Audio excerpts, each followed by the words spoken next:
Welcome into the Tottenham Depot. I am your host, Andrew. You can follow me at Astetka. You can follow us at Tottenham Depot. This is episode 191, and it is ostensibly our season preview. We are coming to you a little later than usual, but we are here.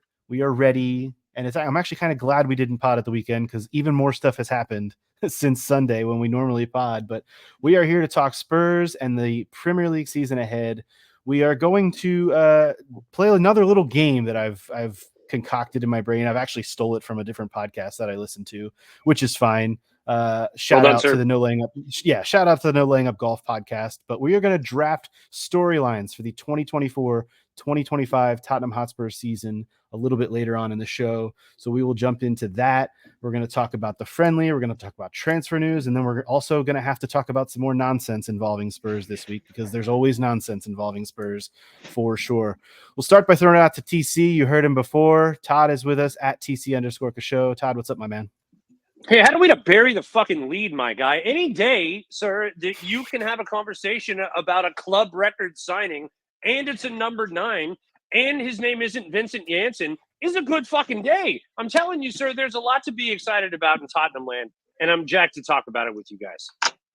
I can tell you're jacked. You sound like you might have been huffing some nitrous oxide or something too. You're that easy does it.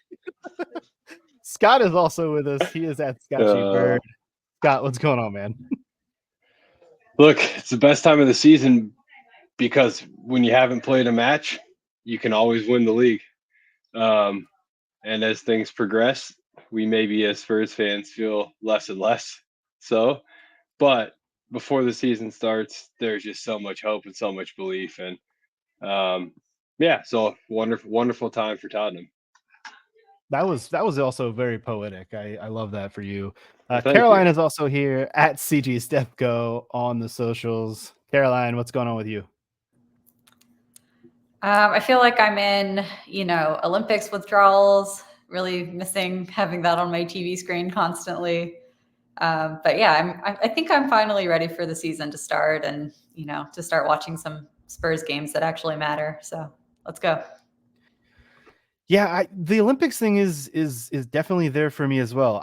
We were going to try and carve out a little bit of time, but it's just there's so much to talk about with Spurs. But we were going to try and carve out a little bit of time for the U.S. women's national team to shout them out. Obviously, a gold medal over in Paris, which was a very, very cool thing to watch. Emma Hayes and her crew got it done, but we will have to probably leave that for another day just because there's so damn much when it comes to Spurs. So we will certainly get into that. Want to first start talking about this. Shout out Triple Espresso, indeed. Want to first start out talking about this preseason match, which also happened on Saturday, just like that gold medal match, which I watched. I watched a Spurs preseason match. I want hold for applause. There it is. I want credit. I actually watched a meaningless Tottenham Hotspur match. This was actually I really only wanted to watch this for the scene. It was obviously being played at the Tottenham Hotspur Stadium, where they apparently got a pretty decent crowd for a preseason game. And I think a big reason for that could be that it was not only against Bayern Munich, but it was the return of both Harry Kane and Eric Dyer to North London for this match. I know you guys took this in, at least in sporadic terms. I know, Caroline, you watched most, if not all, of this match. It kind of overlapped with the gold medal match, which was kind of tough. I know we were all really focused on watching the U.S. women, but timing-wise, it kind of overlapped. But I guess, what is the takeaway? I'm not really that interested in a 3-2 defeat and the result of things, although it was really cool to score like 25 seconds into the match and send the crowd into a tizzy. But what was the overall takeaway from just seeing Harry Kane and Eric Dyer return and get applauded by the fans and get honored by the club? Was because I got to be honest, I thought it was kind of cool, and it tugged on the heartstrings a little bit for me. Did it do the same for you, Kaz? To me, it felt like it was a little rushed. The little kind of ceremony they did before the game. And I almost wished it could have been, something a little more involved, like maybe not having it literally right before the game, just so that they could actually have their time to like take it in. Because to me, it looked like Dyer especially was kind of like, okay, I got to go warm up. So yeah, but I guess it was nice to see them, interacting with their old teammates, and, especially Sonny, I know, had really warm hugs for both of them. And hopefully it was a nice experience for them to get to like kind of show the fans the appreciation that they didn't get to before their transfers, because they both happened kind of quickly. So yeah, from that perspective, it was nice. TC, I couldn't quite tell on my screen watching the game, but it did look like Harry Kane might have shed a tear right at kickoff when he heard, when the Spurs go marching in, being sung by the crowd. It looked a little emotional for him. What did you think about Harry Kane sitting there, like having to take in that scene? I'm just glad he didn't score a fucking goal. No, I mean, he did the lap of honor, afterwards, and kind of walked around and gave a clap to the fans and did all the things that you would imagine Harry did. The touchline photo with Will Lancashire was pretty surreal. I really enjoyed that. But Harry Kane will forever be the most iconic player that we've ever seen in our lifetime at Tottenham Hotspur. And so to have this kind of on the other side of the rainbow experience for us as fans and for him as a player is pretty interesting. I'm glad that he showed I don't know, I feel he was in his feels a bit.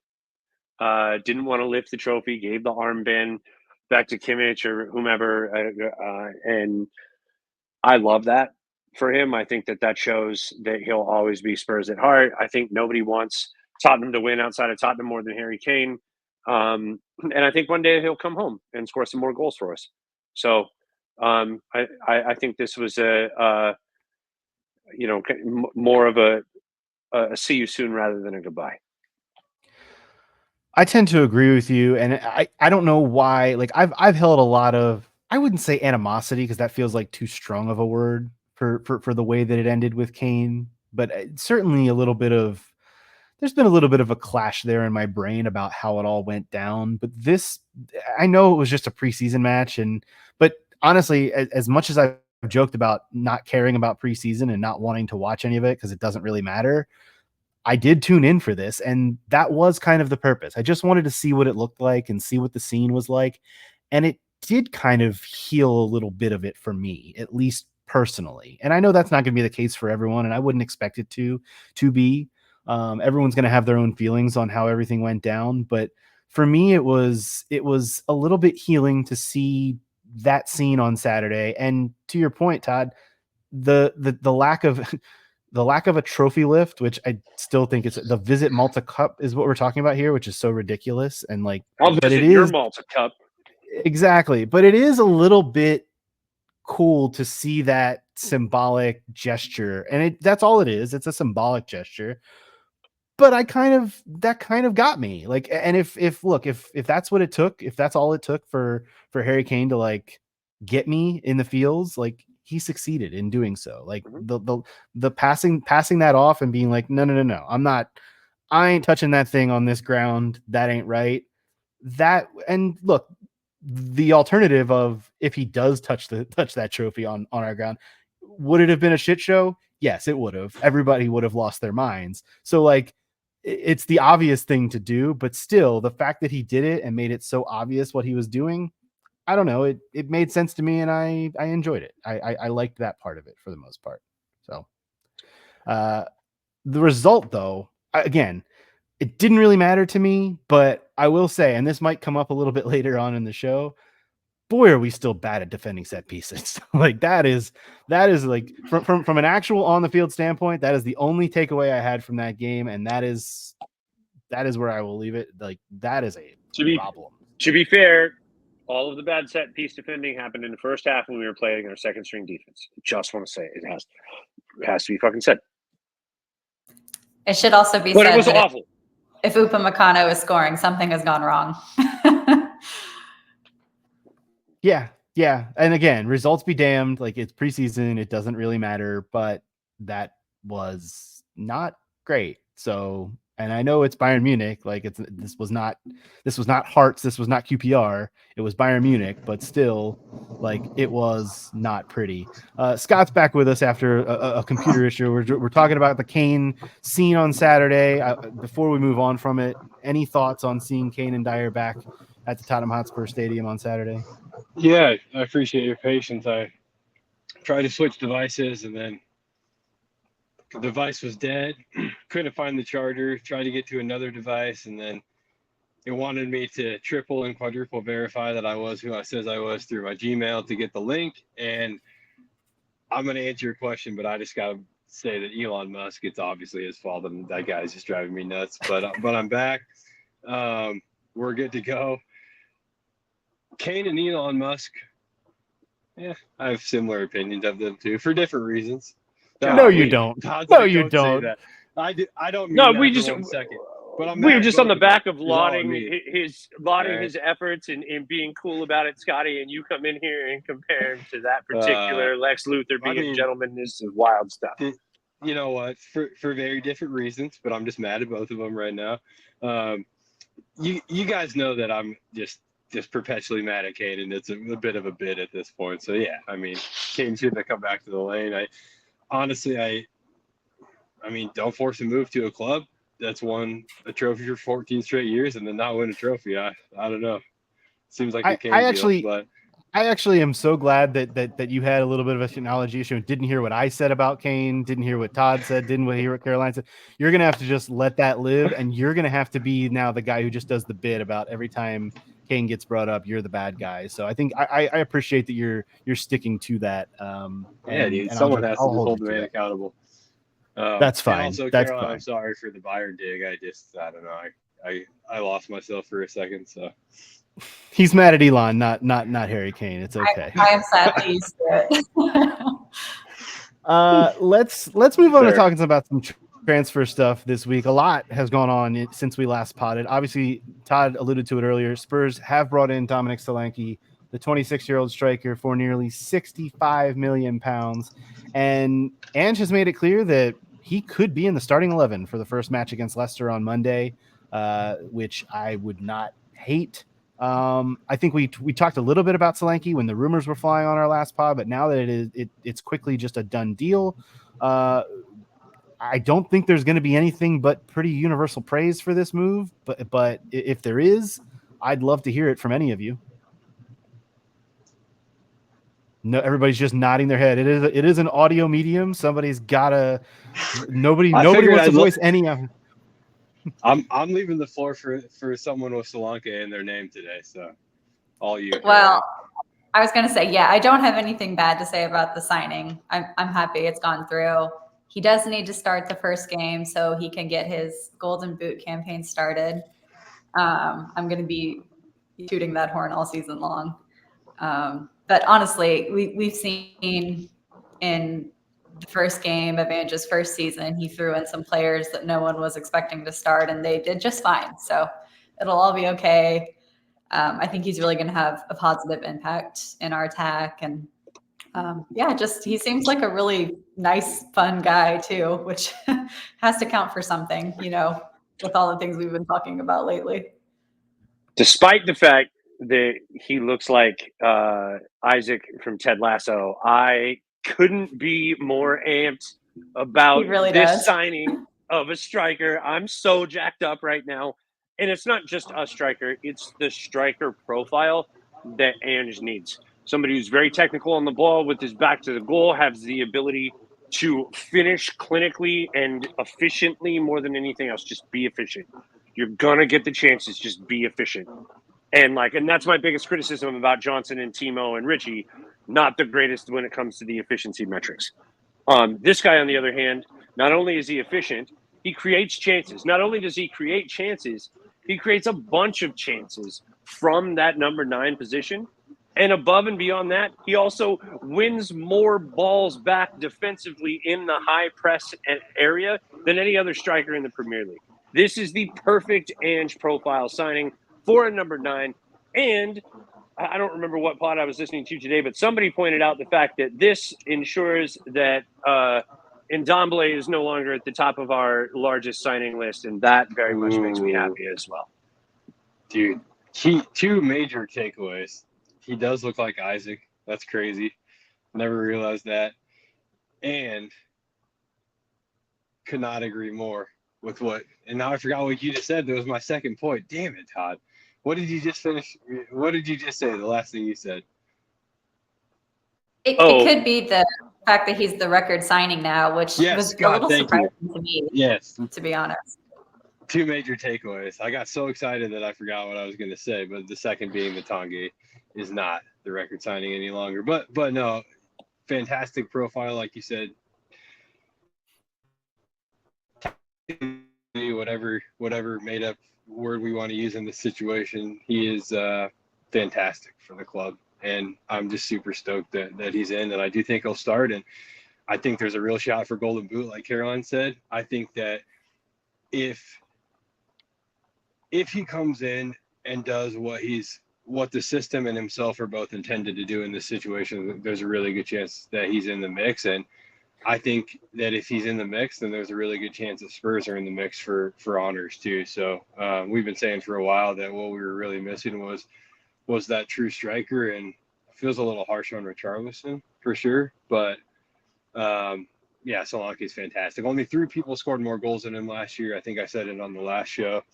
Cole Palmer, which we won't count, Erling Haaland, and Isak up at Newcastle. And Haaland and Isak are 2 of the best strikers in Europe, without a doubt. So to think that we've got a striker in who only was superseded by those 2 players, I think is really good too. And I'm sure I would love to have gotten Isak, but we're talking $120 million, and we went out and got, I think, probably a better fit for the system for half the price. So good work, Spurs. I think the system thing is the biggest part. And this is someone that Ange had targeted and wanted. And obviously when you bring in a manager like Ange, you can't get it all done in 2 windows. This is now his 3rd window, and you're starting to see some of the Ange mold type of players come in. I think the Richarlison point, to me, it's a positive thing, because it from a club standpoint, maybe for Richarlison, yeah, this is like they're bringing in a guy here to push me, but they're bringing in a guy to push him, which I think is a good thing from a club standpoint. They're bringing in a guy to not only push him to win the spot and be better, but also to ensure that he doesn't have to have it all on his legs. And because of the number of games that are going to be played this season, between Europa League and we're going to play 60 matches, dude. We're going to play so many matches. And I think that having another true number 9, because let's be honest, this team didn't have another true number 9 other than Richarlison. Son fills in. We've cried about it for years. We've cried about it for a long time. Harry was here. Correct. So to have a second one now is a good thing, and hopefully it pushes not only Solanke to take this next step, but also for Richarlison to take the next step in his career and his development as well, and just be better, be more for this club. In terms of there's so much other stuff that happened at the club this week. I want to run through some of it. Obviously, the big one, Emerson Royale does head off to AC Milan. I think this was a move that was long rumored and expected. And Todd, you said, I'll credit you. You said like 8 weeks ago, don't worry, it'll get done. Sure enough, it got done. It was a matter of the fact that Emerson, first off, vibes king, and we'll just shout him out forever from the rooftops as the vibes king. Great teammate. Absolutely loved anything that I could see with Emerson, because it was always positive. He was a square peg in a round hole for 3 different managers. Yep. And that's a really, really tough thing to be when you're as talented as Emerson Royale is at being a square peg for a square hole. I think he and the club both got their money's worth on the way in and on the way out. The amount of matches that he played for Tottenham in a time of flux where we needed some stability, and even though it was shaky, at least he was readily available a lot of the time to be plugged in anywhere. That helped us stabilize at a time when we were playing a high line with 9 men on the field. Yeah. So metaphorically and in reality. So what I will say is shout out to Emerson Royale. The move to AC Milan couldn't be better for him. All they want him to do is be an Emerson Royale right back. And that's exactly what he's going to do for him. And it's awesome. He's going to be vibey as fuck there. And I think it's great for him. It's a great move. So many vibes.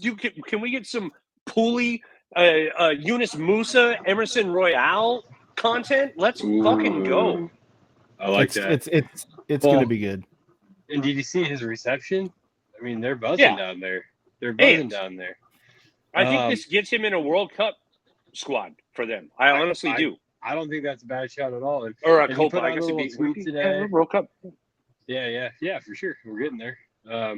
He put out a tweet today too that mentioned this just magical feeling he got when he walked into their museum and saw all their trophies. And the first comment on Twitter was, "We are catching so many fucking strays for this one," like without a doubt. That is a tough. That is a tough beat there. Wow. I did not see that, and I'm very, very mad that you brought it to my attention. Yeah, sorry. Yeah, dude, he's just standing there looking at a wall of Champions League trophies. Yeah. And a recent Serie A. And the worst part is, like, Emerson, there's no way he like consciously realized what he was doing to Spurs when he put that tweet out. He loves us too much, so it was just a bit of a fumble, and I don't even think it was a fumble. Just shout to my man, like he got his move, he arrived. Dude, I can't say shit. Don't direct strays my way is all that I'll ask. Deflect strays our way. Is that what you're getting at? In terms of other moves, a couple of loan moves for younger players. Both Dane Scarlett and Alejo Veliz depart on loan deals this week. Scarlett goes to Oxford United in the Championship. Veliz to Espanyol in La Liga. I think this is a really good move for both. Veliz was in La Liga last year at Sevilla on loan, just continue to develop his game, and then same with Scarlett. Get down to the Championship, try and bang some goals in for Oxford. Good developmental loans for these guys. Giovanni Lo Celso has been told he's apparently not in Postecoglou's plans long term. So we'll see if there's a move on the horizon for him. I saw rumors about Charlotte FC of the MLS for Lo Celso, which I think would be wild. I definitely think he's above that level, but who knows? And then the other one that we kind of knew about as well, but was confirmed by Alistair Gold today, is Jed Spence going to stick around for at least for this season and be a part of Postecoglou's plan. And we've talked about Jed Spence, pretty extensively over the summer and kind of his redemption arc. But this news, I think, is a positive as well. He's certainly a good depth piece, I think, mainly at right back, but also a little bit at left back, even though that's, I don't think, his preferred side. So we will certainly see him, I'm sure, in the Cups, and I'm sure getting some Europa League action and even late in games in the Premier League. I mean, he's going to be, I think, an important piece of depth behind both Porro and Udogie on the fullback spots. And then the last little bit of kind of news from the week is Mikey Moore, and we kind of knew this was coming as well, but he got himself a new 3-year contract with Spurs on his 17th birthday, which was this past Sunday. That's another one that is just a big, and I think he's also going to be one that's a weirdly important part of the squad depth for this team at 17 years old. There's so much young talent on this squad, and a new deal for him was signed as well. So just kind of all thumbs up. Dude, he's our Phil Foden. He's our Phil Foden. Last year, Phil Foden was the best player in the Premier League. Mikey Moore is our Phil Foden. His natural position is on the left wing. He is the successor to Heung-min Son. Like, I'm so fucking amped that this is our player. I don't skipped over one critical thing here that I want to point out. The guys that went out on loan that you just mentioned, both of them play in a certain position. Richie's regularly injured. We just brought in Solanke. The only other guy, besides my guy Decky, shout out Decky, the only other guy that is in our team that plays that role is Will Langsher. And that says everything you need to know about the quote-unquote pecking order at the 9. Yeah. And I was just thinking today about how many players we now have either on the books or soon to be, with the case of the little Croatian guy, who they're of an age that we could potentially, secure them as club trained players. So it feels like the club is just being very savvy about recruitment and also how they're bringing players through the academy now. Like, we're actually seeing some evidence that these players are being prepared to hopefully reach the Premier League level, some of them. So yeah, I think just really positive things all around. And I agree, like Mikey Moore is hugely promising talent and he seems really happy to be at the club. Will Lancashire feels like he's living and breathing Spurs. So yeah, it couldn't be more positive from that aspect. And I want to double click on Moore too, because I don't think a lot of people realize how, I don't want to say close, but how much convincing it took for him to not leave and go somewhere else, because there might not have been a path here. And I think Spurs have done a really good job of showing the youth. But I know there's a lot of consternation, especially at the end of last season, about play youth players. Let's get some youth players in there. But Spurs are doing a good job, I think, of showing these youth players like Mikey Moore, like Will Lancashire, that there is a path for them. And we're talking about guys who have, Mikey Moore's made Premier League appearances already. When he was only 16, now that he's 17, like I think we're gonna see players like that make some appearances, not just in the league, but like I said, in Europe. I think that's all, like, the club has done a really good job of making it clear that there is a place for them here. And I think that's really important. And I think that the players have also done an excellent job of stepping up. Sorry, Scotty, of stepping up and kind of like seeing the value of that opportunity. Like, I want to point out, and respect to you here, Kaz, I want to point out the sloppy tackle from Polina that he left in on Mikey Moore was quickly retaliated by Will Lancashire in a fucking super aggressive and it was absolutely unnecessary way. But it was very welcome from my perspective, going, that's how you stick up for your guy. Yeah, I loved it too. It's what you do when you're 20 years old and you haven't got all that figured out, right? You just maybe react emotionally, and as a fan, I don't hate it. I think Mikey Moore is going to start at least 5 matches this year, and I could say like 20 plus appearances, all comps, maybe. That feels fairly safe. Will Lancashire, I'm not quite sure. He's gonna play for sure. I mean, he's the third striker, like Todd said, and again, asterisk for Decky, who's looked really good at the false nine or whatever we want to call it, right? So, that'll be a factor. But I expect Will Lancashire to play a part too. But yeah, Mikey Moore, fantastic. I'm calling 5 starts and 20 plus appearances. I think that feels pretty comfortable for him, considering all the opportunities there will be to play. And 20 appearances feels maybe even a little low. I don't think the 5 starts is off, but 20 appearances feels even a little bit low for him. So I'm thrilled to see what he progresses into. And I think last year, in his appearances at the end of the year, we talked about it at some point. It was very evident that he was just well behind the pace of the game and his head was spinning, right? But you can tell in this preseason against some formidable opponents, right, that he's up with the pace and he's keeping up with the speed of the game around him, which is a big improvement. It looks like he's gotten bigger and stronger too. It's only been 4 or 5 months, but it looks like he's really put the work in. So yeah, Will and be I think fun to see. Yeah, I think part of the fact that the younger players are able to see that path now is because we're not holding on to players the way we would in the past, or just struggle to move them on, frankly. Like, that's probably the better way to put it. But, you look at a player like Dane Scarlett, who was once our, record youngest appearance maker, hasn't really panned out the way we would have hoped. Valiz, we've barely seen him, and I feel bad for him because his injury came at such an unfortunate time when he probably would have gotten a look in, with Sun going off to the Asian Cup. But it is what it is, and I think it's good that the club is not holding back opportunities for the players who really are ready for them. Yeah, it's a great shout, and there obviously are still players that need to be moved on. But there's still time in this window, and there's always January. If some of them can't be, they'll just unfortunately sit. Speaking of, Yeah, real quick too before we move on. Sorry. Yep, go I ahead. know you keep getting interrupted, host, but with Dane Scarlett, does anyone else feel like it could be time to just maybe move on from him? I know he's still young, right? He had a rough loan spell 2 years ago. I think 3 goals in 30 some appearances at the striker position, and then last year, can't remember where he was, but they sent him back briskly and said, "Yeah, never mind. We really don't actually need him."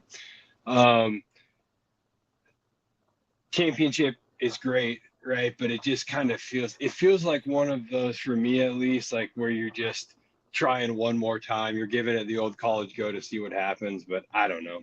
Anyone else or anyone disagree?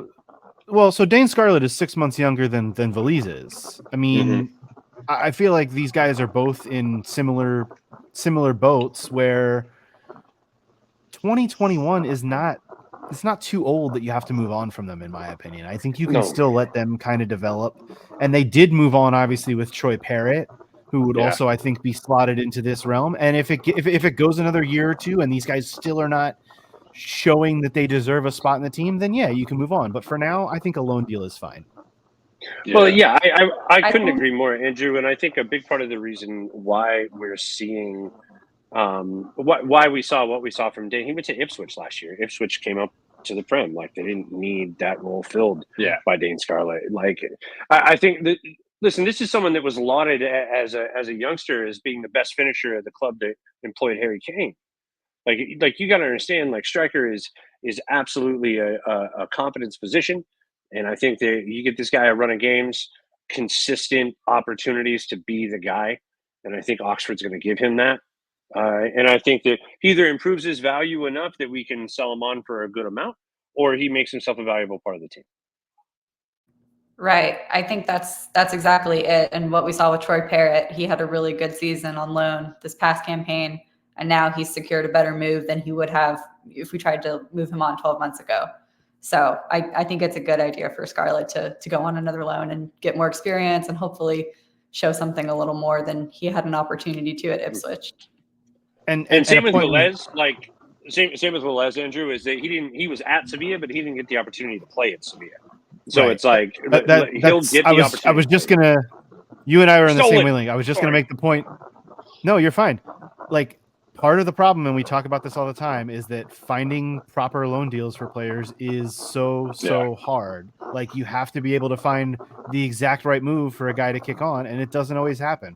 Hopefully, this move to Oxford United for Scarlett, this move to Espanyol for Valise, hopefully those are good moves, but you just never know until you see it play out. So yeah, it's just, these are all excellent points. I think, like, my thoughts are along the lines of, I think in order for someone to break into the first team, I do think that they need a good solid year prior to that breakthrough of being around the first team. So I think anytime somebody goes out on loan, you can expect either, like you said, value to increase and maybe a permanent move, or they've got to come back and grind out another year, training with the first team essentially to, like, actually break through. I think it's pretty rare that you see somebody loaned out and then walk back right into the first team setup. So maybe that's why it feels like just a bit of an elongation, if that's a word for me. But I think the point that Caroline makes and Todd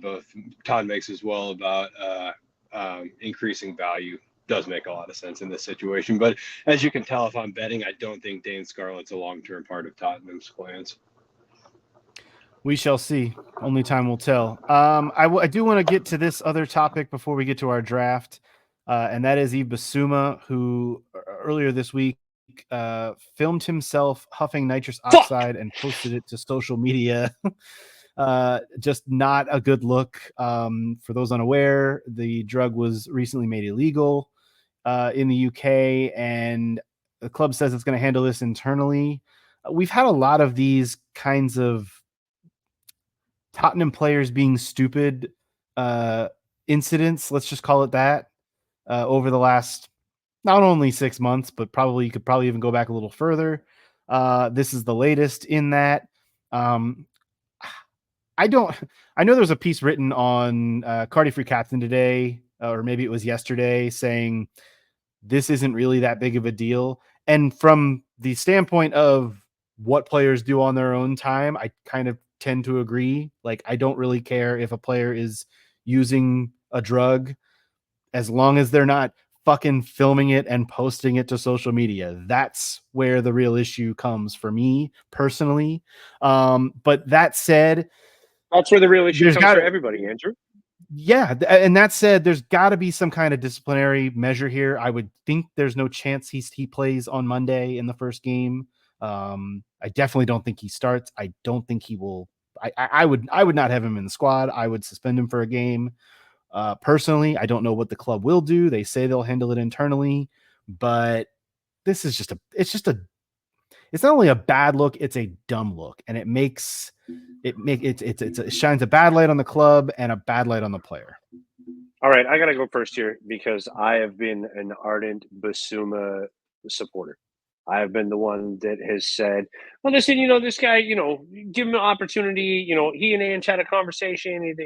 They came around. Well, come to find out, they had that conversation. Biz said he wanted to become the captain one day, and then the next day he was late to practice.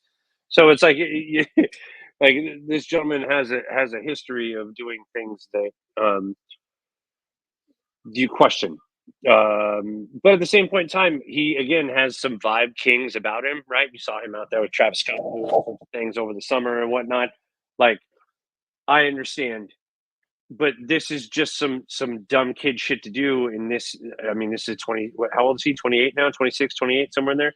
This is a man that you would expect the amount of years that you've been a professional that you don't post some dumb shit to Snapchat fucking a week before the season starts. What are we doing? Yeah, he will be 20. He will be 28 in a few weeks, and that is. Dude, I'm just that's some grown man. Like, you got to make some grown man decisions here, and that was some little boy shit to do, and so that's disappointing. That's, oh God, I sound like a dad right now. That's because I'm a dad. So it. I was gonna say it fits. You are a dad, and we're all kind of having this same like feeling of like why are supposedly smart people doing dumb shit. Like, and this is the best description that I can give you on this, Andrew, is that I'm not mad at Basuma. I'm just really disappointed in him. Well, so the freeze that Caroline held was just perfectly explains how we all feel about this situation with Basuma. It was absolutely. I'm afraid to ask. No, it was honestly just your face just completely captured the way that we all feel about Basuma. So it was, perfect. But no, I agree with everything Todd said. It's really frustrating. Y'all know, and listeners know, that I am not, nor have I ever been an Basuma fan. Haven't really been interested in him being at Spurs, and so all I'll say is I'm just very much over Basuma, and I just leave it at that. So it's a bummer of a deal. Yeah, my frustration with my internet is equally matched by my frustration with players continuing to just be complete eggheads with their social media usage. Like, it's not that hard. And I just don't understand. Like, if I was rich and famous, I would not be on social media at all. It would be so zen, so chill. But here we are, just bad decisions. And the thing that really, to me, is like annoying is that we literally just saw his teammate Lo Celso do something stupid on social media and get in trouble for it. Well, we assume getting in trouble for it. Who knows? There may be no consequences at this point. But yeah, it's like they're not learning any lessons here. So clearly something is not working with the team's social media policy that needs a rethink. I think the only solace I take in any of this is that I trust in Ange to deal with this. Like, I trust in whatever he thinks is the best way to go about helping this young man and all of these young men to be better. I kind of do place a little bit of my trust in that he will be doing the right thing in whatever disciplinary. I mean, like Todd said, the fact that these guys had a meeting and then the very next day he turned around and was late is like, that says it all to me. Like that says everything you kind of need to know about a player's commitment. So I'm fine leaving it there. It's something that we're gonna have to, unfortunately, like we're gonna have to start carving out time within the podcast for Tottenham player nonsense. Like unfortunately, and like the unfortunately the podcasts are just going to be more bloated than ever if this shit keeps up. Which I'm sick of it. So with that said. Save us Yes. Tottenham Hotspur players. Save us all time. We don't want to have to deal with your nonsense. That said, let's deal with the nonsense of the Premier League season is here. And we're going to preview it in this way. We're going to draft storylines. And we're going to try and do this at a decent clip and a decent pace and only spend a minute or two on each of these. But these are just like coming from our brain. What is the underlying storyline that you think about when it comes to this season? And there are obviously plenty of them, whether it's with a specific player, a position group, whatever. So I'll kick us off if you guys don't mind. I brought this up to you guys in our pre-show meeting, so I kind of spoiled what my first pick was going to be with this, but my first pick for the storyline of the season has to do with Heung-min Son, and it has to do with whether or not we're going to start to see his age play a factor in his career at all. He's obviously on the other side of 30 now, and we saw, I think, slight dips in his form throughout the season last year, despite the fact that he still led the team in goals and had a great year. We started to see some of those dips in his form. And maybe we chalk that up to there was an Asian Cup and he was taking on a new role as captain. But do we start to see age play a role in his play on the field? I don't think I think it's only going to help him from a leadership standpoint, obviously. But in terms of on the play, Heung-min Son, where's he at in his career? And are we starting to see, like, is he in the October of his career all of a sudden? And we just kind of looked up and didn't realize it. Or is he still in the August or September? Does he still have a few months to go before the end of the road? I think he's still solidly in the August category. And I actually think this could be the best season we will have seen from him in a while, because he does not have this midseason tournament to deal with this year. We actually have like multiple options, depth backup for him, whether that's him playing on the wing or playing at striker. Like, he's not going to be stretched as thin as he was last season. So, and of course, this is assuming that Ange is going to utilize that depth, which is never a given with a manager like Emma Hayes. But I think he will. I think he will. So I feel pretty good about the fact that he's going to actually get some rest at key points this season and be able to stay fresh. Because, when he does look rested, he plays great. I don't think we've seen any sort of dip in his like actual ability yet. So that's where I'm at with him. TC, you want to take us into pick number 2? What do you have for us in terms of a storyline? My storyline for pick number 2 is has it been enough yet, is the way that I put it. Have we had enough of an Ange makeover with the youth moves and everything coming through and everyone back healthy? Is it enough? We've almost, and I held on to this point from earlier, but especially with holding on to Jed Spence, and with the emergence of Mikey Moore, we've almost got legitimate depth at every position, like a like-for-like serviceable deputy at every position. And I think that if we're able to bring in a few more pieces before this window shuts, as it's rumored we have, my question will be for the season, has it been enough?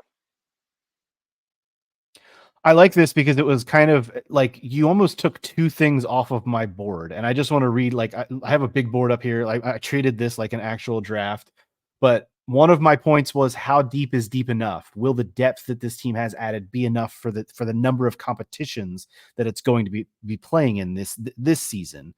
The other part of it that I think you're tying in here is in Ange's second season, can he take a leap? And I think those are two things that were like, you're tying those two in a bow for yours, which I love. And I do think that is like, from an overarching standpoint, I think from a national standpoint or international standpoint, if you will, when people talk generally about Spurs going into this year, it's going to be about Ange and can they make a jump in the second season of Ange. And I do think that is a really, it's such an unknown, obviously, for anyone, but I do think it's a really important storyline. So I love that you brought it up. Scott, did you have a storyline for us? You wanted to draft third or anything to add on Ange's second season? Yeah, I mean, I agree with everything you guys are saying about Ange's second season. There's a massive gap to come up or that we're coming up against, right? And he mentioned that. But for me, I think, I know we're talking Premier League season, but I think this season's about a cup run. And I have a hankering that we maybe go get a cup this year. And so maybe my storyline is, how does that impact our Premier League season? And I think considering that gap of, 26 points between us and the winners last year, it's a big gap. I don't expect us to be able to make that gap up this season, but I expect serious growth and I expect a top 4 finish. I say expect to, purposefully, but I think it's all about a cup run this season, and I just have this feeling that we're going to go win something. So we'll see how it affects 38 games of Premier League football. Yeah, I feel like we already kind of made the leap last season in terms of like setting a foundation. I feel like that was done really successfully, and it was just like all these obstacles that were sort of thrown at us during the season that held us back from really getting to that benchmark, like the top 4, for example, or a cup run. So to me, going into this season, I felt like we just needed some little tweaks. And I think with the transfer business we've done and with some of the young players coming up, I feel like we do have that squad depth now where things could get really interesting this season. If I can transition to my storyline, I kind of wanted to ask y'all a question, which is, which cup do you want to see us devote the most effort to? Like, if you had to pick one, which would it be? This is really good. This is really important. The next one, what does that mean? That means the first Whichever. one is the League Cup. The next one that we're able to win, like the win is the next final. It doesn't matter. Like, we're not going to win the league this year. I think that we've all, like, I think that going into the season, that's a realistic thing for a Spurs fan to hold. We're not going to win this league. Now, we can do could we? Which is nice. But and by the way, we will do the could we? Yes, 100%. But I think that a realistic look at this season says we have a legitimate opportunity statistically to win the League Cup, the FA Cup, and the UEFA Cup, the Europa League, whatever. Which one do I want us to see prioritized? Well, I think we're using those cup runs for different things in the season until a certain point, right? And so it's kind of hard to ask what priority you want to see, because it's like, well, what is the first competition that we get to see him in? Is it the Europa League? Well, then I want to see him prioritize that. Well, is it the League Cup? Okay, well then I want to see him prioritize that next week. Like, we're going to Anfield away? I want to see him prioritize. Like, I feel like that's the Ange mentality, right? Is like, it doesn't matter what we're fucking playing in. Like, I want to win the next game. Let's go. I don't disagree with any of that, but I'll say Europa League if I had to actually pick one. God damn it! That's exactly word for word what I was gonna say, Scott. Well done. Look, I agree with everything Don's saying, and I think each and every time we have a cup match, I want nothing more than to see the club pour every ounce of itself into that match, and nothing more than that, right? I want to see strong lineups, and that doesn't mean our Premier League starting 11, but I want to see strong, I'll use the word again, purposeful lineups, right, in each and every cup that we play. But I say Europa League because we're the best team in the competition, and we are not the best team in either of the domestic cups. never going to argue that we are. So when I look at our what we're up against in Europa League, and the fact that you can falter in the group stage and still get through, you cannot falter in the domestic cups, period, right? I'd like to see us go win the Europa League, and I frankly think, not that this matters, but if we look outwardly to the rest of the footballing world that has a certain opinion of Tottenham, I think the Europa League carries a little bit more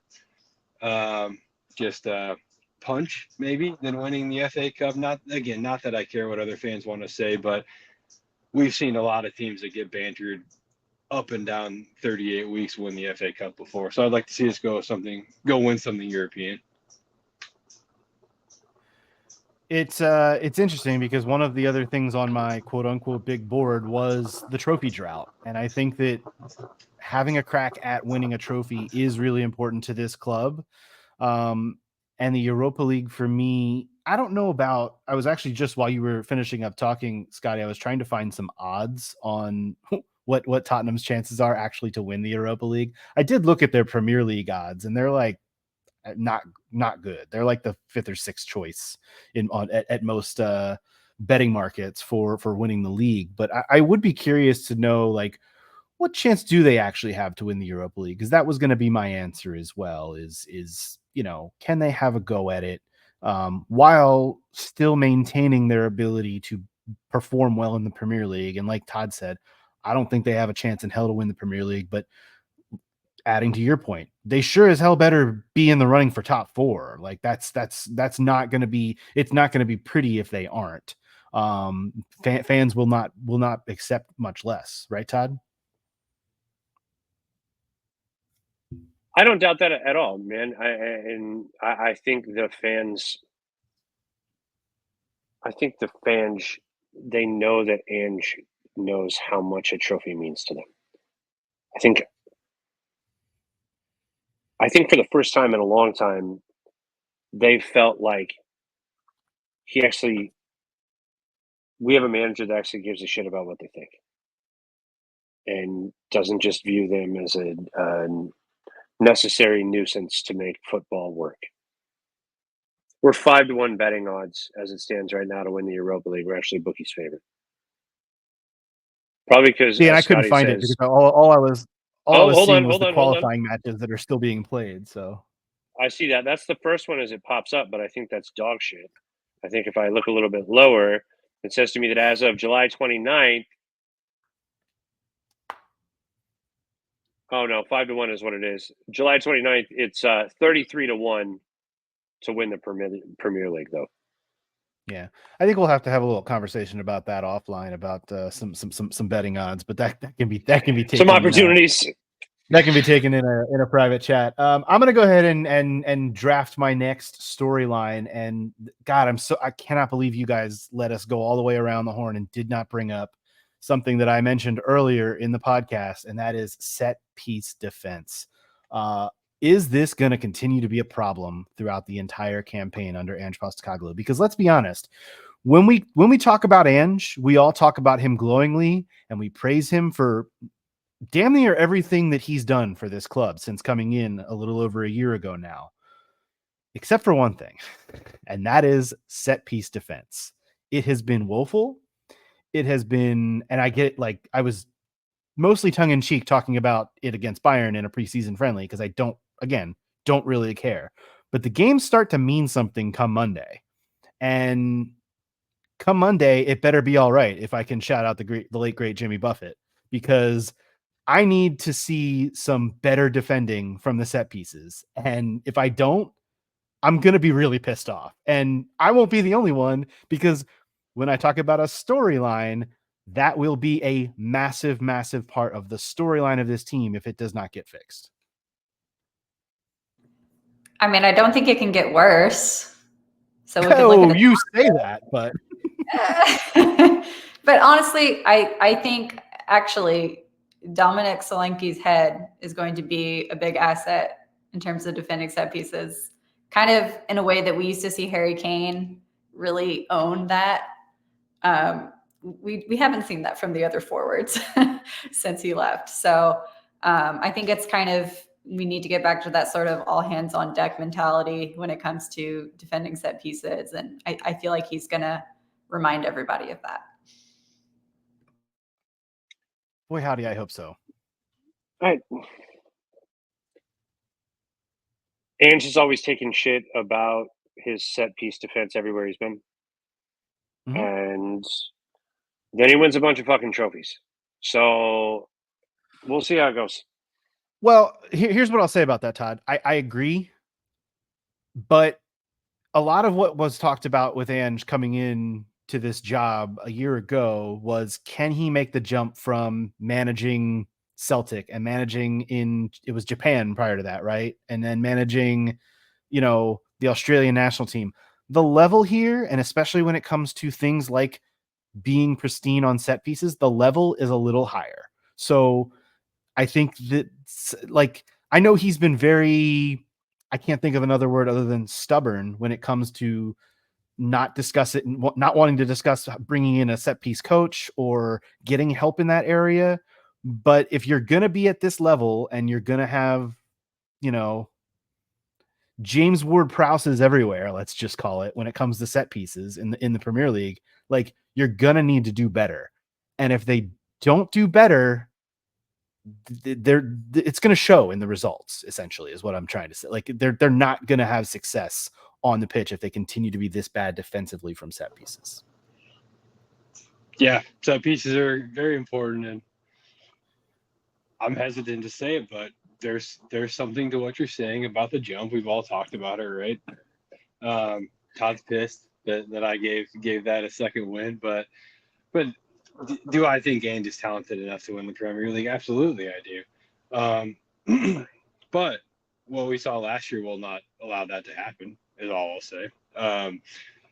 I really only one gripe with him throughout his entire tenure at Spurs, and that was that he seemed to be less concerned than the rest of the world with the way that we defended set pieces. And statistically, like I said, it's not good enough to win the Premier League. So I think it can get worked out for sure, but it's something we got to pay attention to. And I really hope that he, again, this is with the press, so who knows, but I want to say, I hope there's some ownership taken, right? And maybe that translates into, and I'm sure there is, I shouldn't even say that because I'm sure holds himself quite accountable to everything, but I would like to see a set piece coach. I think there's a lot of people that say it's silly, and maybe Ange is one of them, but set pieces win you championships over the course of 38 games, in my opinion. So it's worth having a specialist around. Okay. So everybody has watched Ange and gone, damn, he sure does things different.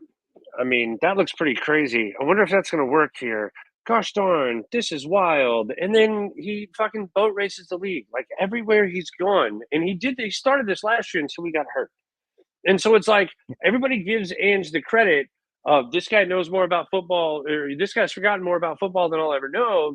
If Ange wants him, bring him in. If Ange has the plan, bring him in. Except for when it comes to the one thing that we don't like because it hasn't gotten fixed yet, and we're like, I don't fucking know if this guy knows what he's doing here. We should probably bring somebody in. Just take a deep breath. Give my man a chance to cook and do some fucking Ange things when it comes to set pieces, and we'll sort it out. I pointed out it earlier on the pod. The set piece issues that we had against Bayern came with our second defensive unit. It looked like Ben Davis was marking the fucking back of Vicario as opposed to marking somebody else in the it looked like shit. Ange's just gonna figure it out. It's preseason for a reason. Everybody take a deep breath. Dude, Decky moved away from a ball that he should have won, but sorry, Andrew, go ahead. No, you're fine. Todd, I agree. And here's what I said last year when all this was going on. This guy is coming in and he's building a program from the basement floor up. He needs time, and I'm giving him time. And I think very, very judicial in the set piece stuff last year. I did not want to bury anyone for everything that went wrong set piece wise last year. But now you can't have that. I guess my storyline point is you can't have that shit happen again, Because if it carries into a second season when you supposedly have grown this program and are continuing on an upward trajectory, if that part stays level, or God forbid gets worse, I know Caroline said it can't get worse, but God forbid it gets worse, like that's where we would have a problem. That's where there would be an issue. And yes, it's one thing. It's one specific dude, the thing. word "if" is doing so much fucking heavy lifting in that entire monologue. Okay. But this is why I think it will be a storyline if it does not improve, and that's why I brought it up. Does anyone else have another storyline they want to bring to the table? If we're still going, Caroline, go ahead. Yeah. Well, unfortunately, my brain only interpreted this question in terms of asking more questions. So no, that's fine. That's kind of what we're doing. Yeah. Okay. Who will be the first starting midfielder to lose their spot? Yeah. For the purposes of this discussion, let's forget about the whole Basuma potential suspension thing and just look into like. I have a question though before anyone answers. Who are the 3 starting midfielders that would be losing their spot? Because I don't know for sure that there are 3 starting midfielders on this team right now. I think it was Basuma, Sarr, and Madison at the start of last season, and that was who he tended to pick when they were all fit. So I would say those 3. So I think we can boil this question down and say to the question that I actually had, and shout to you, Cass. When does Lucas Bergvall take James Madison's job? That's so you're saying Madison. No, Todd, it's Bergvall, but it could be Sarr too. That falls to Bergvall. It depends on Madison for me. I think Sarr did not have a great preseason. It's whatever. It's preseason. But on form, I mean, if we go off form, I think Bergvall has to start against Leicester, and I think that maybe sounds crazy, but he made everything happen in preseason. Everything went through that guy's foot that was good. The only issue is fitness, Scotty. The only issue is the fitness. For sure. It's a great job. So that's why they're going to have to let Madison cook for a little bit and let Bergvall get up to speed, I think. No, I don't disagree with that. I think he either plays 50 minutes or on the front end, or he plays 35 minutes on the back end, right? Who knows? We'll see. But Bergvall will be a bang-on starter not too far into the Premier League season. You're thinking about like early November, he's the guy. Oh, for sure. I think and he's quickly. He's blown my mind. I mean, his ability we always knew was there, but the way he's come in and just rocked right up to Tottenham Hotspur and said, "I'm here to ball. Let's go," has been pretty incredible. He's not short of confidence at all. He looks like, somebody said it to me really well the other day from Seattle Spurs, told me that Bergvall, you can tell, has been the best player on his team for a long time. He's just used to being that guy. And I'm very, very excited to see what he can do. If I had to pick a starting midfield against Leicester, I think it's going to end up being Bentancur, Sarr, and Madison, and Bergvall comes on quickly for one of those 2. I don't even know that Bentancur gets in my lineup. I would actually do the exact same thing that y'all did, except for I would start Archie Gray. I wouldn't hate that at all. I'm all for that. I think he looked a little shaky in the preseason especially against Bayern. I wonder why, Scott. Oh, for sure. But I mean, that's Premier League football, right? And I think the one thing that we have to think about it's also who did he have behind him? For sure. No, without a doubt, it's a great point. But I also think it has to be said, virtually all of his appearances, I think like all of them were at fullback last year for Leeds, and he was good. But the 6 and fullback are very different positions, especially in this system. So I wouldn't hate it. I think I'm just saying I'd be surprised if he starts at the 6, but I could be way wrong. No, you're probably right. But again, it's Ange, right? Like Ange does the pragmatic thing most times, unless he has a plan about going a different direction. Yeah. Or unless he's down to 9 men and decides we're still going to have a crack, which is also welcome in these The parts. gangster as fuck, and let's go. I think that the midfield as a storyline in general, and I love the question that you pose, Caroline, but the midfield as a storyline in general is going to be one of the more interesting parts of this team because honestly, let's be honest, like the back line, it's Romero, it's Van de Ven, it's Porro, it's Udogie, it's Vicario. The front line, it's some combination of, Solanke, Richarlison, Son, Decky. You're going to throw in Brennan Johnson and Timo Werner in there at times, but like they all pretty much have their roles. In the midfield, Bentancur can play any of the three roles pretty much. I mean, you'd prefer him in one of them over the other, but he can pretty much play them all. Sarr, he can mix it up a little bit. Decky, I mentioned him before. I mean, you can throw him into the midfield on occasion when you need to. He's kind of that hybrid piece. There are so many different moving parts and so many different guys that can play multiple roles that it makes it kind of fun and it makes this team kind of dynamic. And I'm pumped about just seeing it and seeing kind of how it goes and how it all shakes out. And honestly, with as many competitions as there are, and we all know the word injury will come up at one point or another, as it sure as hell did last year.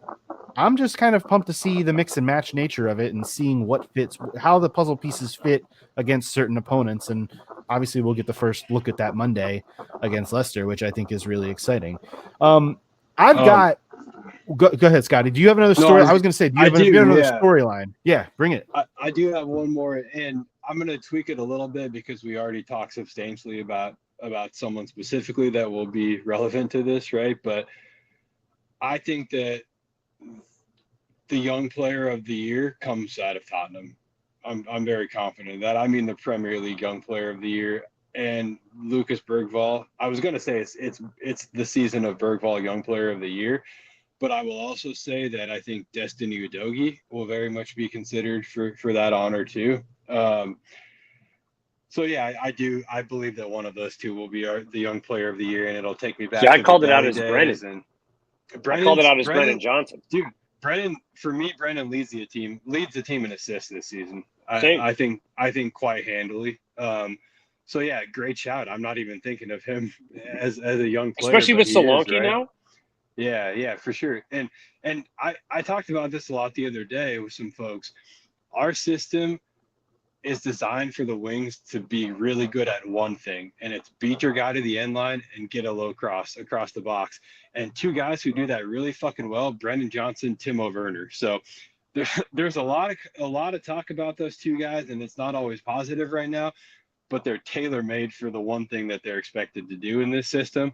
Yeah, I'm excited to see what they both can do, but I think Johnson leads the team in assists. But like I said, young player of the season is wearing a Tottenham Hotspur shirt, and I'm very confidently saying that.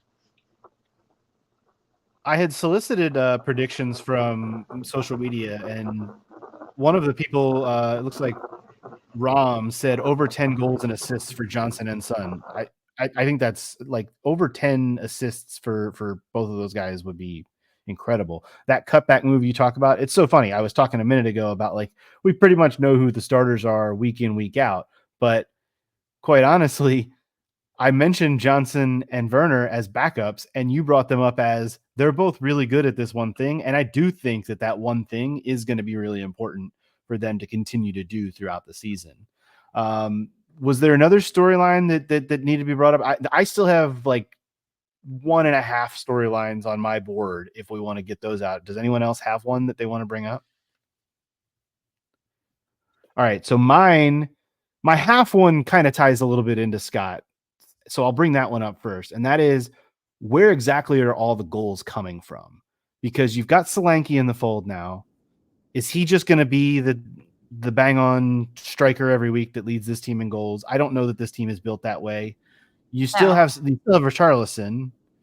You still have, as we mentioned, Johnson, Werner, Decky, Madison. And then, of course, you still have the guy who led last year in Sonny. Like, there are a lot of players that could potentially lead this team in goals. And I don't know that this team will have a main goal scorer, but the leading goal scorer, I think, could be any one of those guys, to be perfectly honest. I totally disagree.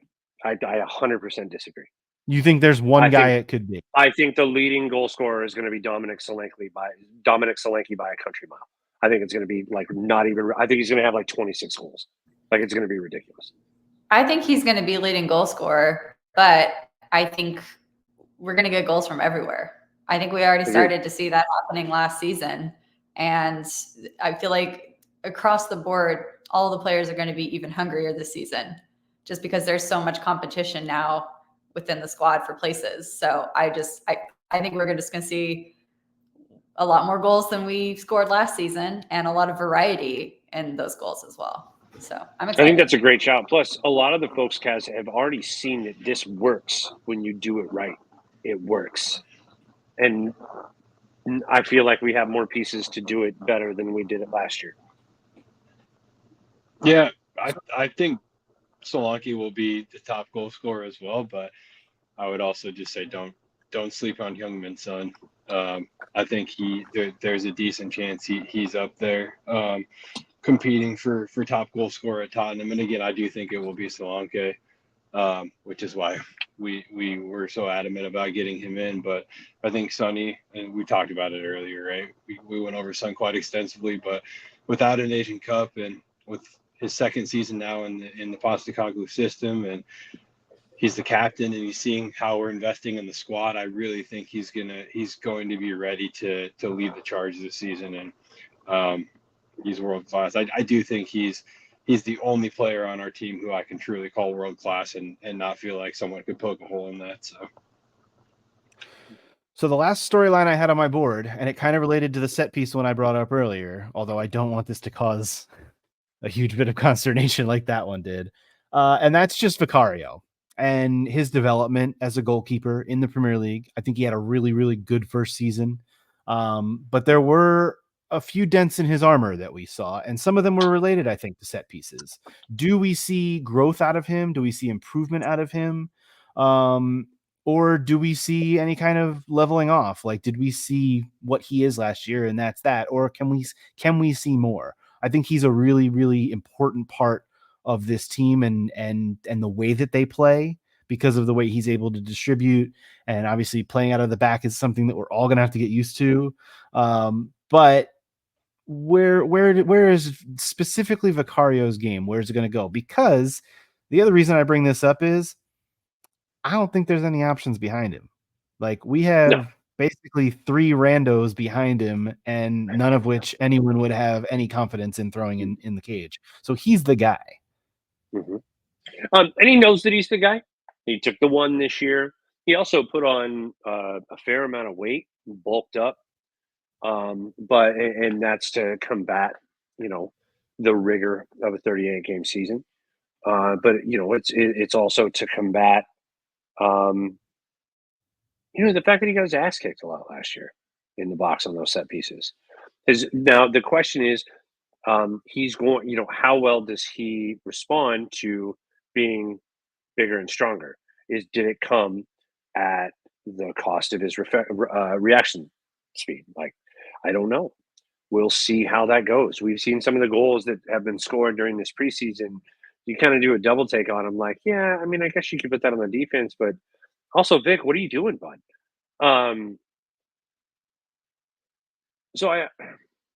My biggest thing about Vicario when he came is that he punched the ball too much.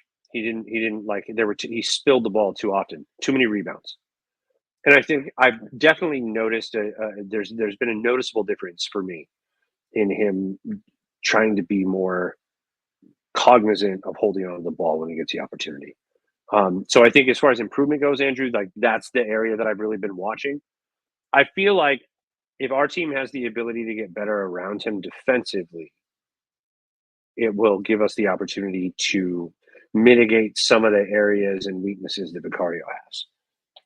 That revolves that back line staying fucking healthy, to be fair. Because if you look at how they operated when our four starters were healthy, we had like the third or fourth best defense in the league. Our starters, any of those guys miss, and we're now like the 15th best. So it's like you figure it out.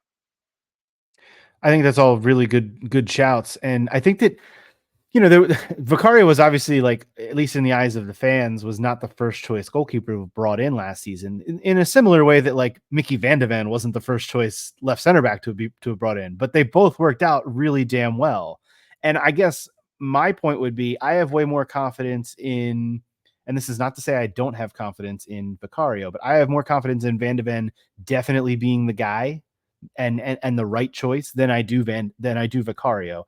And that's not to say I don't think Vicario could be the guy. I don't want to see a sophomore slump is essentially what I'm getting to. And there's a little bit of, all right, and I know like I have this reputation on the pod for being the hardest on Vicario, and that's fair. I'll accept that. But I want to see it. I want to see him back up a really solid first season with an even better. I don't want to see another really solid second season. I want to see him be better. That would be awesome. And I want to see that development happen. And I'm excited. That's, again, storyline wise, I will be looking out for that this season. Well, what is better for you? I guess, and I'm not going to let you off the hook on this one. What is better for you? And the reason why I asked that is because he stood on his fucking head like 4 or 5 times a game for us. What does he need to do better? Is it consistency for you? I think, well, consistency is great. I think it relates to what you were talking about in terms of not getting bullied off the ball like he did last year in terms of set pieces. And a lot of it goes to the set piece stuff, but it goes to taking a little bit more charge of situation, not relying so much on, I mean, look, Romero and Van de Ven and the like are going to have to be his protectors to some extent, but also like by not watching preseason, I didn't really realize that Vicario had bulked up too much. You telling me that's kind of news to me. And I like that idea. That is encouraging to me. So if he's going to be a little bit more physical and a little bit more of a presence and be able to withstand, by the way, not just the rigors of a 38 game Premier League season, but I have a feeling we're probably going to see him play a lot of the other matches as well, because of what I mentioned before. There ain't a lot behind him. Random. Yeah, Austin, Whiteman, Forster, like none of homegrown these guys, fodder. Homegrown fodder. Thank you. Like that's all they are. I hate to be so dismissive, but these are not guys that we want playing in that position for Spurs. We want it to be Vicario. So if it's gonna be him, he's gonna need to be stronger and better in a lot of the positions that we saw him.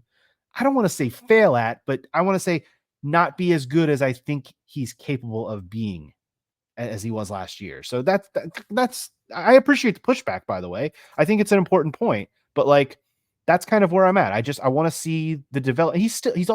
He's not some 35-year-old that should already be at this point. You know, he's still growing. Goalkeepers are a different breed. Like they don't really hit their peak until their early to mid 30s. So he's still got room to grow into that, in my opinion. And I hope he does it. So that's where I'm at with Vicario. Any other things to get off our chest before we call it a podcast? It's already been a lengthy one. Storyline wise, do we want to do anything else we want to fire off before the season starts? Because this is our last opportunity to say our piece before Spurs kick a meaningful ball come next Monday. Pray for Manuel Locatelli. Fair enough. Anything else, guys? Anything else we need to get off our chest? Scott, you don't want to make any rash predictions? I fully expected you to come in and just say Sun scoring 40 goals and we're winning the league, but no, you want to leave that one out there? I mean, I was going to say, like, can we just go and win the league? Is this now the right time to say that? I also, like I said earlier, this is our time to believe. So if we want to take the next, I don't know, 3 weeks and pretend we're winning the league, then do it. It's the only time that we're going to be able to feel that way. So I will be. Yeah. Don't worry. For sure. My bold take is that we win multiple cups,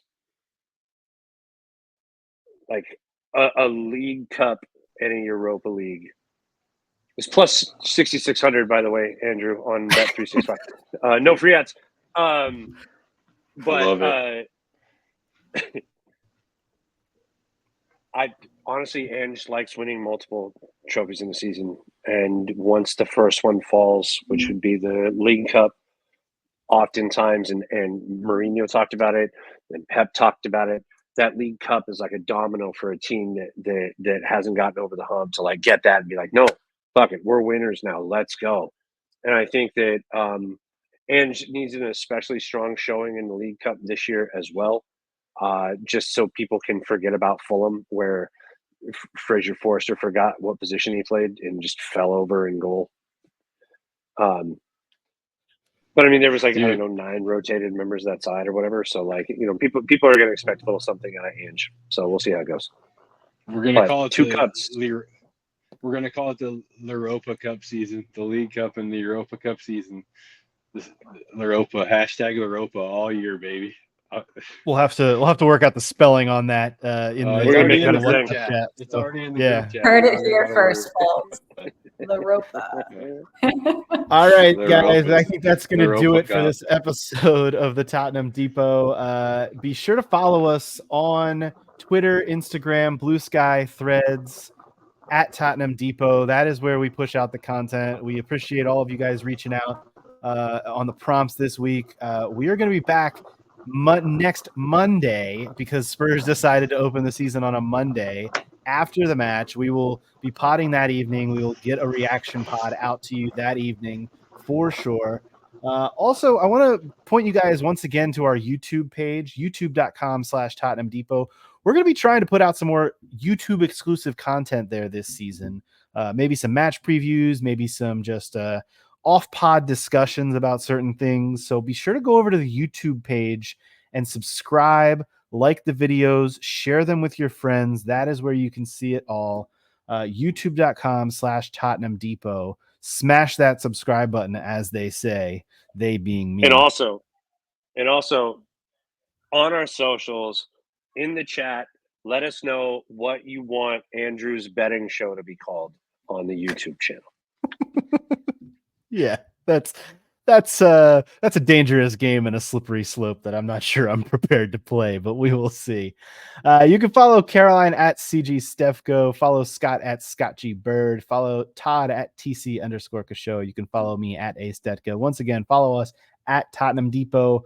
We will be back with you Monday following Spurs away to Leicester at the King Power Stadium. Until then, as always, come on, you Spurs.